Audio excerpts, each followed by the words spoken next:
अनंत कोटि।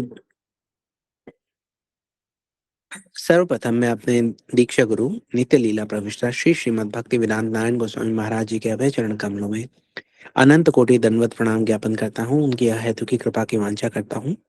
तत्पश्चात मैं अपने शिक्षा गुरु नित्य लीला प्रविष्टा श्री श्रीमद् भक्ति वेदांत स्वामी महाराज श्रीला प्रभुपाद उनके अभय चरण कमलों में अनंत कोटि दंडवत प्रणाम ज्ञापन करते हुए उनकी अहेतु की कृपा की वांछा करता हूँ। तत्पश्चात हमारे साथ जुड़े हुए सब वैष्णवियों के चरणों में यथायोग्य के प्रणाम स्वीकार हो। आप सब लोगों का बहुत बहुत स्वागत है राम कथा के इस सत्र में। कल हमने सुना, परसों पिछली कथा में हमने सुना कि किस प्रकार से राम और लक्ष्मण जी को निमंत्रण गया है धनुष यज्ञ की सभा में उपस्थित होने का। विश्वामित्र जी को लिवा लाने के लिए शतानंद जी गए हैं। विश्वामित्र जी के साथ साथ राम और लक्ष्मण जी भी आए हैं। राम और लक्ष्मण जी जब रंगमंच में प्रवेश करते हैं तो महाराज जनक उनको लिवा लेने के लिए जाते हैं। उनको पूरा जो वहाँ पे सभा सजी है उसके पूरे रंगमंच को घूम घूम कर दिखाते हैं। वहां पर उपस्थित प्रत्येक व्यक्ति को भगवान के दर्शन कराते हैं। महाराज जनक प्रत्येक व्यक्ति को महाराज जनक दर्शन कराते हैं राम जी के, लक्ष्मण जी के। विशेष दिवस है जनकपुर के इतिहास में। कारण क्या है? लक्ष्मण जी ने उठते ही बता दिया कारण क्या है। उन्होंने कहा कि देखिए, सूर्योदय हो चुका है, एक ऐसे दिवस का सूर्योदय हो चुका है जो दिवस आज भगवान राम के बाहुबल का डंका बजाने के लिए ही उदय हुआ है। धनुष यज्ञ का आयोजन किया गया है ताकि भगवान राम की वीरता का जो गुणगान है वो राज्य राज्य में हो सके, सब जगह हो सके। ये देखते हुए राम और लक्ष्मण जो है विश्वामित्र जी के साथ हैं, आगे बढ़ते हैं। सब लोग उनका रूप देख रहे हैं। भगवान का जो स्वरूप है वो एकदम विलक्षण शोभा वाला है। जो भी देखता है, देखने वाले सब प्रभु दर्शन से मोहित हो जाते हैं। भगवान को अब अगर देखते हैं तो ये समझिए कि क्या कहा जाए, शोभा का परम श्रृंगार रूप वो एक स्वरूप लेकर प्रकट हो गए, एक सांवला सलोना रूप लेकर प्रकट हो गया है।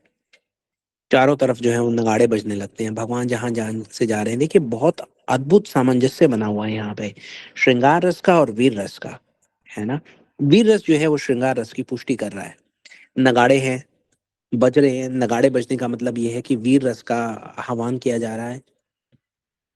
देवता जो हैं वो इस परम मनोहर लीला को देखने के लिए आकाश में इकट्ठे हो गए हैं। पुष्पों की वर्षा हो रही है। किसी को पता ही नहीं है कि पुष्प कहाँ से आ रहे हैं, कहाँ से नहीं आ रहे। सबकी जो निगाहें हैं वो सब की सब राम और लक्ष्मण जी पर टिकी हुई हैं।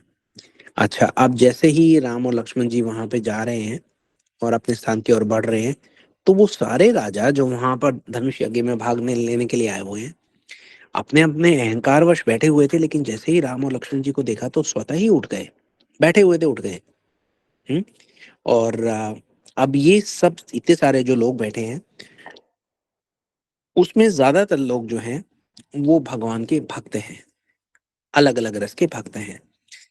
तो भगवान क्योंकि सब तरफ मुड़कर घूम कर गए हैं तो सब तरफ अपने दर्शन फल प्रदान करके महाराज जनक के द्वारा दिए हुए स्थान पर जाके बैठ गए। महाराज जनक ने भी एक ऐसा ऊंचा मंच चुना है विश्वामित्र जी के लिए जहां से वो पूरी सभा को देख सके और पूरी सभा जो है उनको देख सके। तो वहां पर विश्वामित्र जी ने जाके स्थान लिया है और उनके पीछे पीछे राम और लक्ष्मण जी जो है उनके पास में जाकर बैठ गए। अब यहाँ पे गोस्वामी तुलसीदास जी ये कहते हैं कि राज समाज विराजत रूरे, उड़गन महु जुग विदु पूरे, जिनके रही भावना जैसी, प्रभु मूर्ति तिन देखी तैसी। भगवान वहां जाकर बैठ गए और फिर क्या हुआ, राजाओं के समाज में, क्योंकि वहां राजा तो बहुत सारे बैठे हैं, राजाओं के समाज में भगवान राम और लक्ष्मण ऐसे सुशोभित हो रहे हैं जैसे तारागणों के बीच में दो पूर्ण चंद्रमा रख दिए गए हों। और उसके बाद गोस्वामी तुलसीदास जी कुछ बखान करना प्रारंभ करते हैं। प्रारंभ वो इस प्रकार करते हैं कि जिनके रही भावना जैसी, प्रभु मूर्ति तिन देखी तैसी। जैसे जैसे जैसे लोग वहां पे थे उन्होंने वैसे ही भगवान को देखा। जो लोग भगवान के भक्त थे वो भगवान के मुख कमल को देखकर सोच में पड़ गए। उन्होंने कहा ये क्या आकर्षण है भगवान के मुख कमल में। ऐसा लगता है कि लाखों शरद पूर्णिमा के चांद भी जो हैं उनकी सारी शोभा इकट्ठी मिलके भी फीकी पड़ गई हो। ऐसा भगवान के आ, मुख कमल का तेज है। और भगवान के नेत्र कमल तो जिस तरफ भगवान आंख करते हैं, जिस तरफ निगाह डालते हैं, ऐसा लगता है जिसको देखते हैं उसका हृदय ही हर लेते हैं।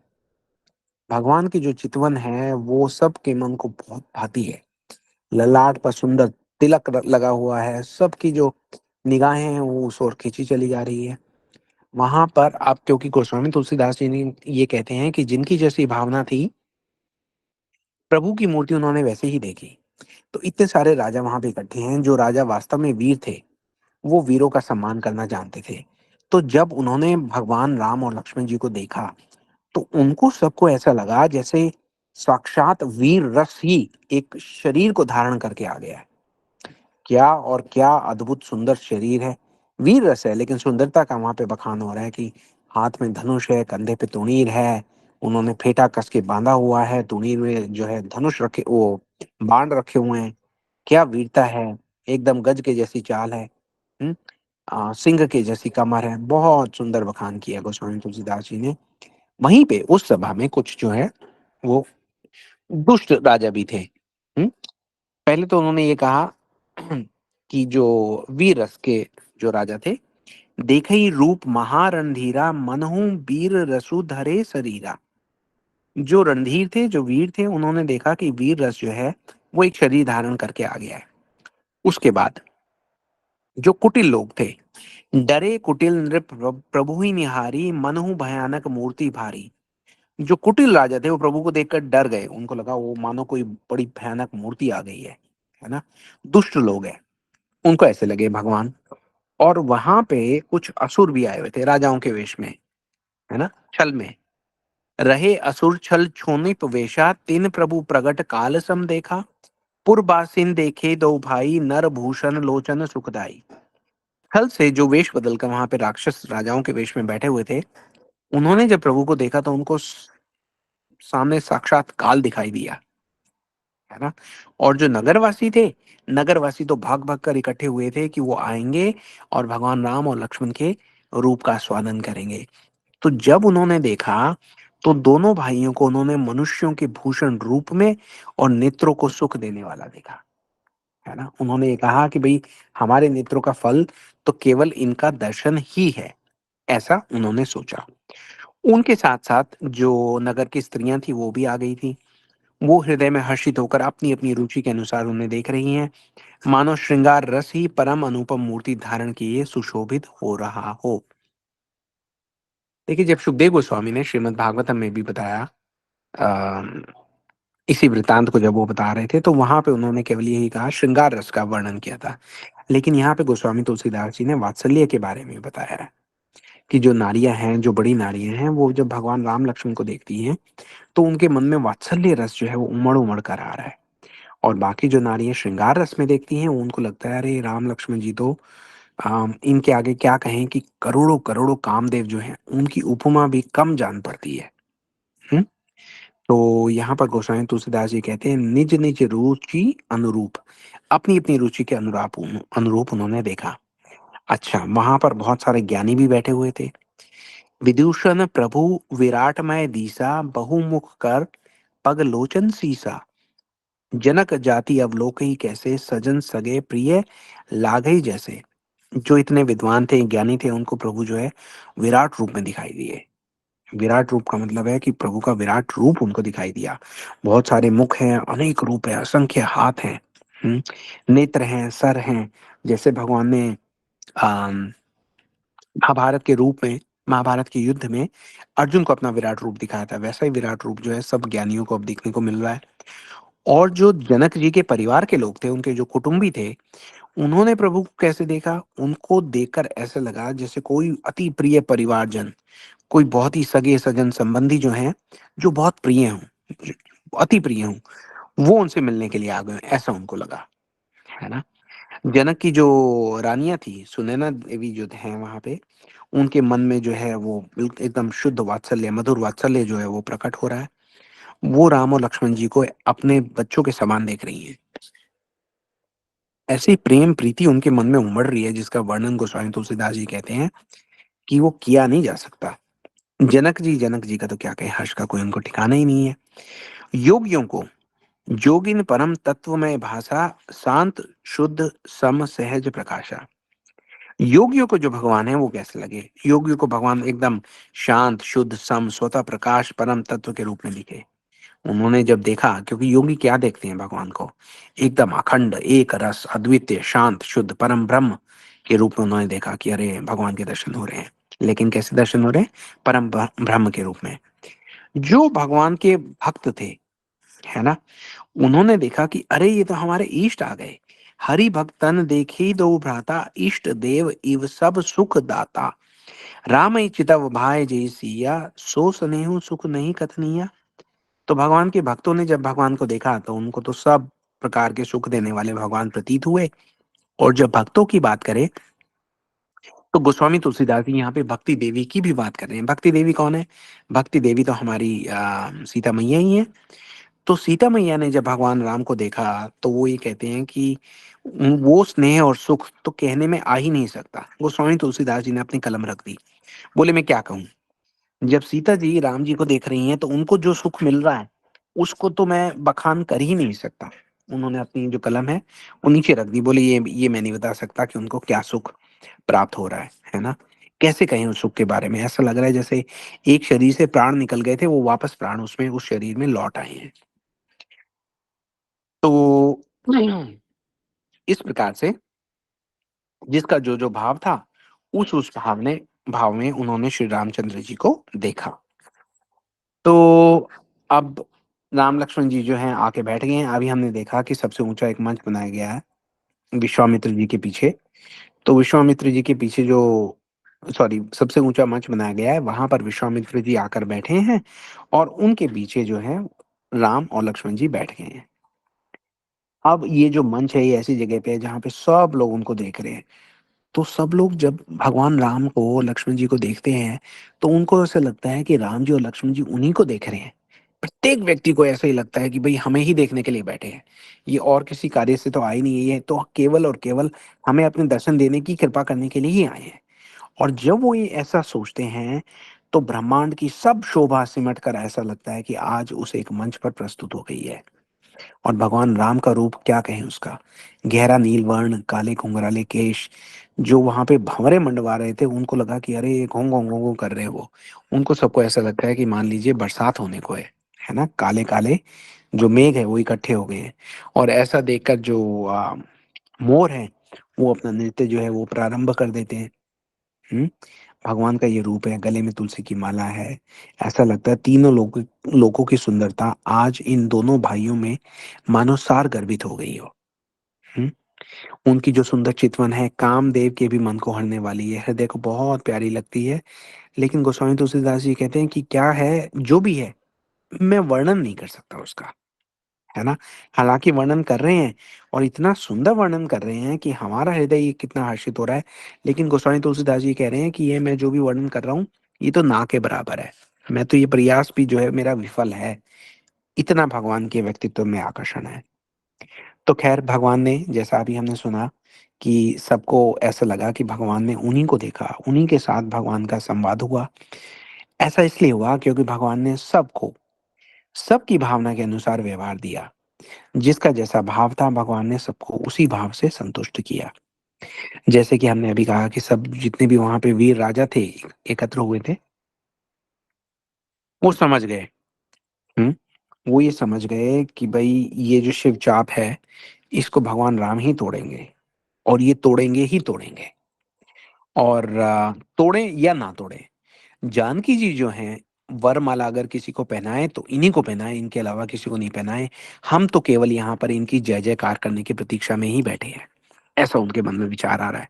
दुष्टों के मन में भी अलग एक विचार आ रहा है, उसके बारे में बात करेंगे। लेकिन बीच में हम ये देखते हैं कि सब लोग तो हर्षित हैं ही हैं। जनक जी को अचानक पता नहीं क्या हुआ, जनक जी को दोबारा फिर एकदम से एक स्फूर्ति आई, उनको बड़ी बहुत उनका हृदय हर्षित हो गया।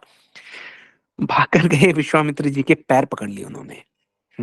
हर्षे जन को देखी दो भाई, मुनि पद कमल कहे तब जाई। जाकर उन्होंने मुनि के चरण कमल पकड़ लिए। अच्छा, अब विश्वामित्र जी को बुलाया तो इसलिए है कि भैया आप आइए, धनुष यज्ञ का आयोजन हो रहा है। लेकिन यहाँ पर जनक जी अचानक कुछ और ही कहने लगते हैं। करी बिनती निज कथा सुनाई, रंग अवनी सब मुनि दिखाई, जह जह जाई कुंवर बर दोही, तह तह चकित चितव सब कोई।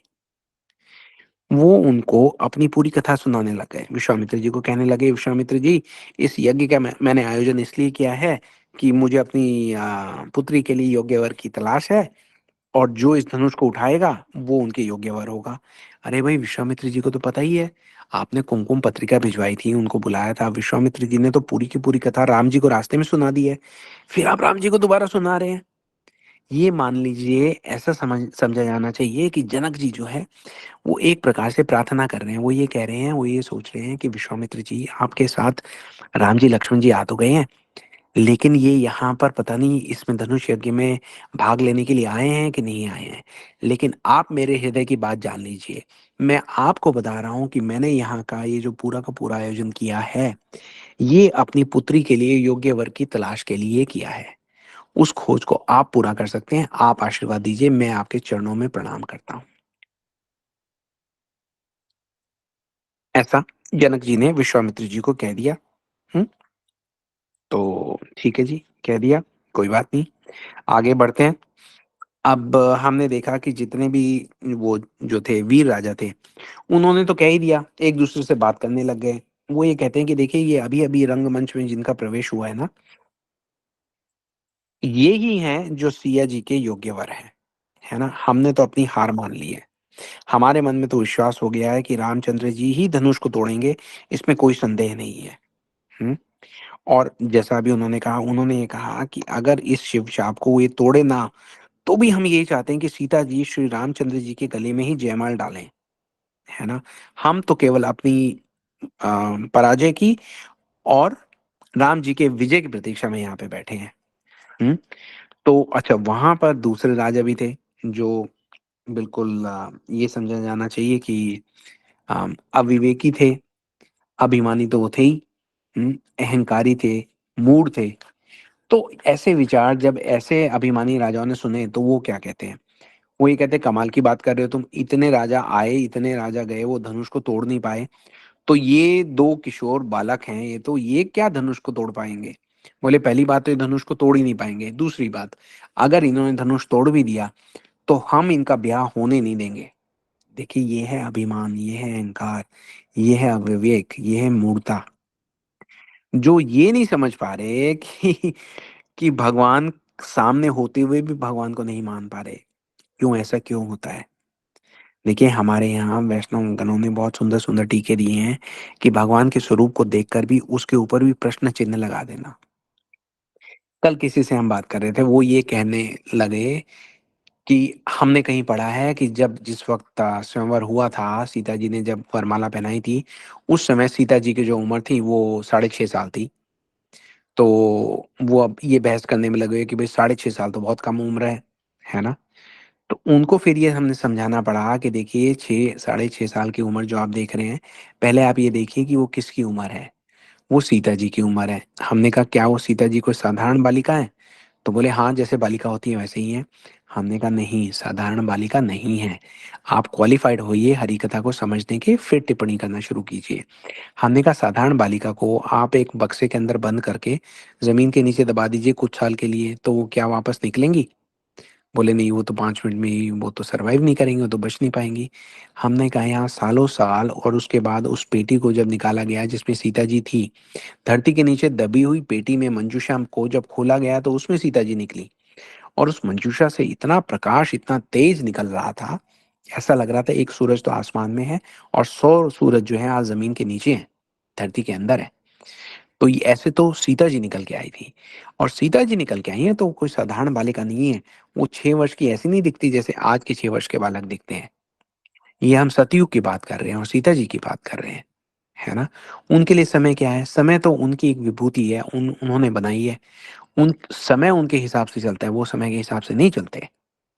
तो जब उनको लगा कि भाई उनके पास ज्यादा प्रतीक्षा नहीं हो सकती, राम जी से मिलने की प्रतीक्षा एक एक क्षण कितना भारी पड़ सकता है हम सोचते हैं।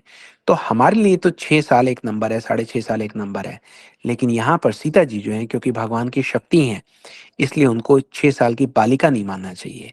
उनको ये समझना चाहिए कि सीता जी को धरा पर आए हुए 6 साल हो गए, 6.5 साल हो गए, और राम जी से दर्शन नहीं हो रहे उनके।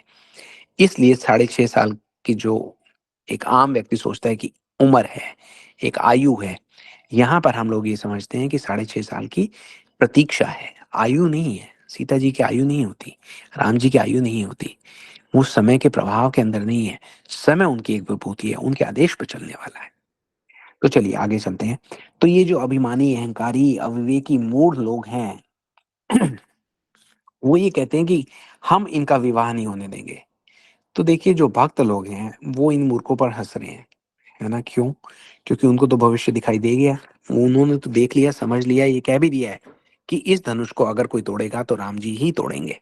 तो उन्होंने तो ये भविष्य देख लिया कि भई राम जी जो हैं, वो शिव-चाप का जब भंजन कर सकते हैं, जब इसको तोड़ सकते हैं, तो उस धनुष को तोड़ सकते हैं जिसको तुम सारे मिला के कुछ कर भी नहीं पा रहे। तो तुम लोगों की क्या बिसात है कि तुम उनको पराजित करने के बारे में सोच भी रहे हो?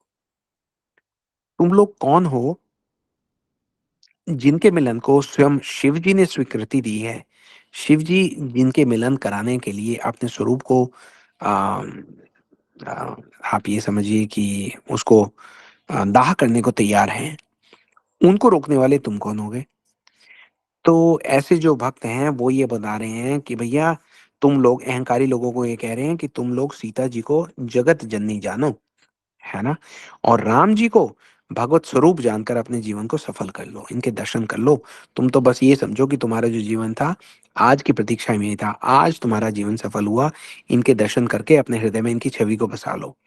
और फिर वो ये कहते हैं कि अगर ये बात भी फिर भी समझ में ना आए, तो भैया तुम गाल बजा-बजा कर मृत्यु के गाल में जाने को तैयार हो जाओ। हुँ?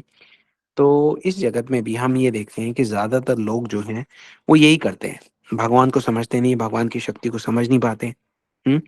और अपने मापदंड के हिसाब से वो भगवान को नापने का प्रयास करते हैं, कि भई हमसे तो धनुष टूटा नहीं, तो किसी और से क्या टूटेगा? हमारी उम्र 6 साल है, तो भगवान की 6 साल भी वैसी होनी चाहिए जैसी हमारी है। हमारे दिमाग के हिसाब से समय की गति चलनी चाहिए। हालाँकि हम समय के की गति के पूर्णतया वश में हैं। जैसे ही जो घड़ी की सुई है, वो उस समय पर जाकर टिक होगी, जब हमारा समय हो जाने वाला होगा, तो हमें ये शरीर छोड़ के जाना पड़ेगा। और हम बात करते हैं समय के जो कंट्रोलर हैं, समय के जो नियंत्रण हैं, समय के जो मालिक हैं, जो समय के स्वामी हैं, उनके बारे में हम ऐसे बात करते हैं जैसे वो स्वयं समय के अधीन है। इससे बड़ी मूर्खता क्या हो सकती है? हुँ? तो एनी हाउ ये जो सारे राजा थे, उन्होंने अच्छी-अच्छी, भली-भली बातें की। "अस कही भले भूप अनुरागे, रूप अनूप विलोकन लागे। देखहि सुर नभ चढ़े विमाना, बरसई सुमन करही कल गाना।" जब इतने अच्छे सुंदर-सुंदर बातें सुनी उन्होंने अच्छे-अच्छे राजाओं की, तो देवता लोगों को और भी जोश आ गया। अभी तो वो वहाँ पे खड़े हुए थे आसमान में, आकाश में। अब वो आकाश में क्या हुआ, अपने-अपने विमानों पे चढ़ गए। विमानों को वहाँ पे घुमा रहे हैं और सारे फूल जो हैं वो बरसा रहे हैं और साथ-साथ सुंदर-सुंदर गान कर रहे हैं। इतना सुंदर गान हो रहा है, फूलों की वर्षा हो रही है, इसका मतलब क्या है? क्या कारण है? गोस्वामी तुलसीदास जी कहते हैं कि उसका कारण ये है कि सीता जी का प्रवेश होने वाला है। गोस्वामी तुलसीदास जी लिखते हैं, "जानी सुअवसुरु सिय तब पठई जनक बुलाई, चतुर सखी सुंदर सकल सादर चली लवाई।" जो सीता जी की जो सखियाँ थी, वो आदर पूर्वक सीता जी को लिवा लाई, वहाँ पर ले आई। अब तक हमने ये सुना कि गोस्वामी तुलसीदास जी ने राम जी की, लक्ष्मण जी की जो पूरा रूप था उसका बखान किया। अब यहाँ पर जब सीता जी की एंट्री हुई है, जब सीता जी का प्रवेश हुआ है, तो गोस्वामी तुलसीदास जी ये कहते हैं, "सिया शोभा नहीं जाई बखानी, जगदम्बिका रूप गुण खानी। उपमा सकल मोही लघु लागी, प्राकृत नारी अंग अनुरागी।" बोले सीता जी के रूप और गुणों की खान, है ना? वो तो स्वयं ही रूप और गुणों की खान है, जगत की जननी है। उनकी शोभा का वर्णन मैं कैसे कर सकता हूँ? मुझे तो उनके लिए काव्य की सब उपमाएँ तुच्छ लगती हैं। हुँ? वो ये कहते हैं कि सीता जी के वर्णन में ऐसी इस जगत की उपमाओं को देखकर कौन कुकवि कहलाए, कवि नहीं कुकवि कहलाए और अपयश का भागी बने। इसका मतलब ये है गोस्वामी तुलसीदास जी कहना चाहते हैं कि सीता जी के लिए इस जगत की उपमाओं का प्रयोग करना सुकवि के पद से च्युत होना होगा और अपकीर्ति मोल लेना होगा। कोई भी सुकवि ऐसी नादानी तथा अनुचित कार्य नहीं करेगा। यदि किसी स्त्री के साथ सीता जी की तुलना कर दी जाए, तो इस जगत में ऐसी सुंदर स्त्री है ही कहाँ जिसकी उन्हें उपमा दी जाए। बोले पृथ्वी की स्त्रियों की तो बात छोड़ ही दो, देवताओं की स्त्रियों को भी देखा जाए तो वो भी कहीं टिकती नहीं है। सरस्वती जी की बात करते हैं, तो सरस्वती जी तो बहुत सुंदर बोलने वाली हैं। पार्वती जी जो हैं वो अर्धांगिनी हैं। कामदेव की जो स्त्री हैं रति, वो अपने पति को बिना शरीर का अनंग जानकर बड़ी दुखी रहती हैं, हैं? तो जो लक्ष्मी जी हैं, उनके तो विष और मद्य, क्योंकि वो समुद्र से उत्पन्न हुए, तो ऐसे तो उनके भाई हैं। तो लक्ष्मी जी के समान भी जानकी जी को कैसे कहा जाए? तो यहाँ पर गोस्वामी तुलसीदास जी ये बता रहे हैं कि अब तक भगवान की जब उपमा देनी थी, तो उन्होंने कितना सुंदर-सुंदर वर्णन किया कि भगवान ऐसे हैं, भगवान ऐसे हैं। लेकिन जब भगवान की शक्ति की बारी आई, तो गोस्वामी तुलसीदास जी कहते हैं कि ये उनके बारे में बखान करना मेरे बस की बात नहीं है। हुँ। जिस सुंदरता से जानकी जी का दिव्याति अति दिव्य, परम दिव्य विग्रह बना है, वह सुंदरता उपर्युक्त सुंदरता से भिन्न है, अप्राकृत है। लक्ष्मी जी का भी वैसे तो अप्रकट रूप है, लेकिन सीता जी की बात करें, तो नहीं, नहीं, कहा नहीं जा सकता। जो ये शक्ति है, क्योंकि सीता जी तो भगवान राम की शक्ति है ना, ये शक्ति जो है शक्तिमान से अभिन्न है, अद्वैत तत्व है, अनुपमेय है। यही गूढ़ दार्शनिक तत्व भक्त शिरोमणि कवि ने इस अभूतोपमाल अलंकार के द्वारा बड़ी सुंदरता से व्यक्त किया है। उन्होंने ये कह दिया कि भैया मैं तो इनको व्यक्त कर ही नहीं सकता। तो चलिए, अब यहाँ पर हमने इतना ही कहा कि भई सीता जी के बारे में, क्योंकि हम पिछले 2 बार से सुनते आए हैं कि राम जी का जो सुंदर सांवला जो रूप है उसने सबका मन मोह लिया है। यहाँ पर सीता जी की बारी आई तो गोस्वामी तुलसीदास जी ने कहा इनके बारे में तो मैं कह ही नहीं सकता। तो हम भगवान की शक्ति के बारे में समझ जाएँ कि सीता जी का प्रवेश हो चुका है। देवता जो है अपने विमान में घूम रहे थे, पुष्पों की वर्षा कर रहे थे। अब नगाड़े बजाने लगे हैं और देवताओं के पीछे सारी अप्सराएँ जो हैं वो गाना गाते हुए नृत्य कर रही हैं। सीता जी के कर कमलों में जयमाला सुशोभित है। अब सब लोग पूरी की पूरी सभा चकित होकर उनकी ओर देखने लगती है। और सीता जी क्या कर रही हैं? सिय चकित चित राम ही चाहा, भय मोह बस सब नर नाहा। मुनि समेत देखी दो भाई, लगे ललकी लोचन निधि पाई। सीता जी ने चुपचाप श्री राम जी को देखा कि भई वो देखिए मुनि के समीप बैठे हैं, मुनि समीप देखे दो भाई, लगे ललकी लोचन निधि पाई। अब वहाँ पे गुरुजन भी बैठे हैं, तो उनसे लजाकर बहुत सारे समाज को देखकर सीता जी थोड़ा-सा सकुचा गई और रामचंद्र जी को हृदय में लगाकर सखियों को ओर देखने लगी। तो देख तो रही हैं सखियों की, लेकिन सखियों की ओर, लेकिन सखियों के बीच में से ओट लेकर रामचंद्र जी के दर्शन कर रही हैं, है ना? तो अब जो भी वहाँ पे जनकपुर की जो प्रजा बैठी है, वो मन ही मन अपने भगवान से, विधाता से, अपने इष्ट देवता से विनय करने लगते हैं। वो ये कहते हैं कि ये जनक जी अब क्या कर रहे हैं? राम जी यहाँ पे हैं, सीता जी यहाँ पे हैं, फ़ौरन विवाह करा देना चाहिए। हुँ? क्या धनुष के चक्कर में पड़े हुए हैं? छोड़ो, अपना धनुष, अपना प्रण छोड़कर सीता जी का विवाह अभी के अभी जो है वो राम जी से हो जाना चाहिए। तो चलिए ये बात लगता है जनक जी ने सुन ली। जनक जी ने इशारा किया और अपने बंदीजनों को बुलाया। बंदीजनों का मतलब आप ये समझिए कि सब भाटों को बुलाया और भाट जो थे उनका काम था डिक्लेयर करना, एक बड़ा सुंदर आकर्षक तरीके से गायन के माध्यम से वो पूरा जो भगवान का संदेश था वो प्रसारित किया करते थे। तो जनक जी ने कहा जाकर मेरा प्रण सबसे कहिए, तो चले भाट हिए हर्षो न थोड़ा, भाट भी चल पड़े। उनको भी पता था कि राम जी आ चुके हैं तो अब हमारा जो कार्य है वो होने को ही है। उनके हृदय का जो आनंद है, उसकी भी कोई सीमा नहीं थी। भाट जो है सभा के बीच में पहुँचते हैं। श्रेष्ठ वचन में वो कहते हैं, हे पृथ्वी की पालना करने वाले सब राजागण सुनिए। हम अपनी भुजा उठाकर जनक जी का विशाल प्रण कहते हैं। राजाओं की भुजाओं का बल चंद्रमा है, शिव जी का धनुष राहु है, भारी है, कठोर है। सबको पता है, सबको विदित है।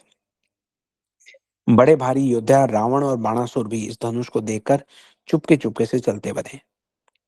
उसी शिव जी के धनुष को, कठोर धनुष को आज इस राज समाज में जो भी तोड़ेगा, तीनों लोकों की विजय के साथ उसको जानकी जी बिना विचार के हठ पूर्वक वर्ण करेंगी। इसलिए आज हम आप सबको आमंत्रित करते हैं कि आगे आगे बढ़िए और अपनी वीरता का प्रदर्शन कीजिए। आज हम यहाँ देखने के लिए आए हैं कि कौन है जो शिव चाप को उठाएगा और सीता जी का वरण करेगा। इस घोषणा के साथ पूरी सभा में खलबली मच जाती है। सब राजा जो हैं सोचने लगते हैं कि हम जाएं कि ना जाएं, जाएं कि ना जाएं। आगे क्या होता है ये जानने के लिए आप लोग हमारे साथ अगले सत्र में दोबारा जुड़िए। हमारी इस कथा का बहुत रोचक मोड़ आ गया है। यहाँ पर अगली कथा में हम देखेंगे कि राम जी किस प्रकार से, किस कारण से, किसके कहने पर कैसे आगे बढ़ते हैं और क्या करते हैं तो आप जानते ही हैं। लेकिन ये पूरी की पूरी लीला इतनी मनोहर है, इतनी नवनीत है कि जब जब हम इसको सुनते हैं तब तब ऐसा लगता है कि अभी कुछ होने वाला है, अभी शायद ये पहली बार हो रहा है। तो उस परम पुनीत कथा को सुनने के लिए आप सबको हम आमंत्रित देते हैं। आप अपने जानने वालों को, परिवारजनों को, मित्रों को, सबको आमंत्रित कीजिए, बुलाइए उनको राम कथा के अगले सत्र में। तब तक के लिए हम आपसे आज्ञा लेते हैं। जय श्री राम, जय श्री राधे, हरे कृष्ण।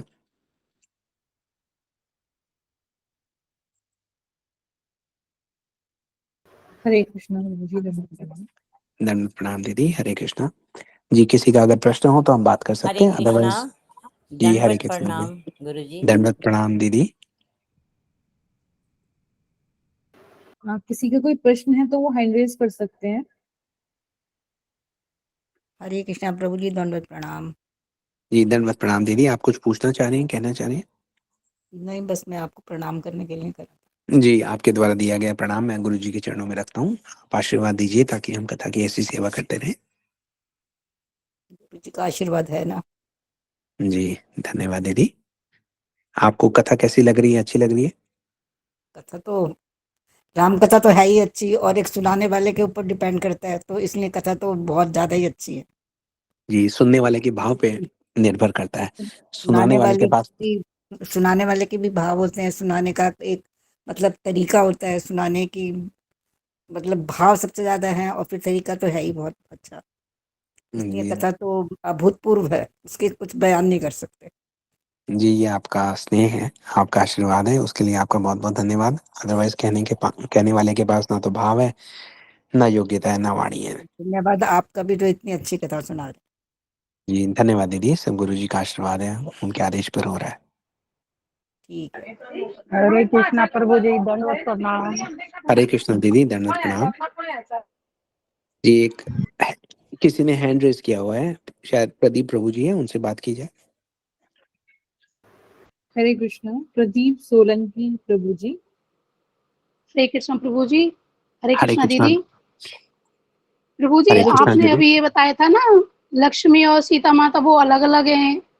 ये ये समझ में नहीं आया। कोई तो बोलता है कि ये दोनों एक ही है, रूप अलग है। जी क्या है प्रभु जी ये? जी अच्छा। हाँ जी। देखिए, भगवत तत्व की आपने शायद क्लास मिस कर दी होगी, उसमें विशाखा दीदी ने बताया होगा कि किस प्रकार से एक होते हुए भी भगवान जो है अलग अलग रूप में है ना। तो लक्ष्मी जी जो है वो हम देखते हैं, लक्ष्मी जी भी नहीं, महालक्ष्मी जो है वो नारायण के साथ रहती है वैकुंठ लोक में। हम्म। लेकिन तत्वतः जो ये महालक्ष्मियां हैं, ये सब भी जो है वो राधा रानी की एक्सपेंशन है। उनकी प्रकाश स्वरूपा एक अलग अलग रूप है ना। तो सीता जी भी जो है वो राधा रानी का ही रूप है। जब भगवान कृष्ण जो है मर्यादा पुरुषोत्तम रूप में आते हैं तो वो राम जी बनकर आते हैं, राधा रानी जो है वो सीता जी बनकर आती हैं। तो उन्हीं की एक एक्सपेंशन जो है वो महालक्ष्मी है, जो वैकुंठ में नारायण जी के साथ बैठती है ना। तो इसलिए सीता जी को जो स्थान है वो महालक्ष्मी से ऊपर है। जो लोग ये सारे भगवत तत्वों को भली भांति नहीं जानते, उनके लिए ये समझना एक आसान हो जाता है कि भाई सीता जी भी जो है वो लक्ष्मी ही है। एक प्रकार से वो स्टेटमेंट पार्शियली ट्रू है, लेकिन जो जितना डिटेल में जानता है, जो जितने तत्वों की परतों को खोलना जानता है, उसके लिए सारी चीजें एक अलग रूप में प्रतीत होती हैं। बस बात इतनी है। हरे कृष्णा प्रभु जी, दंडवत जी प्रणाम। हरे कृष्ण देवी, धन्यवाद प्रणाम। हरे कृष्णा प्रभु जी, दंडवत प्रणाम। धन्यवाद प्रणाम दीदी, हरे कृष्ण जी। लगता है और किसी का कोई प्रश्न नहीं है, तो आज के इस सत्र को हम यहीं पर विराम देते हैं। आप सब लोगों का एक बार दोबारा से यहाँ पर आने के लिए बहुत बहुत धन्यवाद। हरे कृष्णा प्रभु जी, दंडवत प्रणाम। धन्यवाद प्रणाम प्रभु जी। दंडवत प्रणाम। धन्यवाद प्रणाम। प्रणाम। हरे कृष्ण, प्रभु जी, धन्यवाद दंडवत प्रणाम। प्रणाम। हरे धन्यवाद कृष्णा प्रणाम, प्रभु हरे जी। कृष्ण। हाँ प्रभु जी, हरे थैंक कृष्णा, यू। दंडवत प्रणाम। थैंक यू प्रभु जी।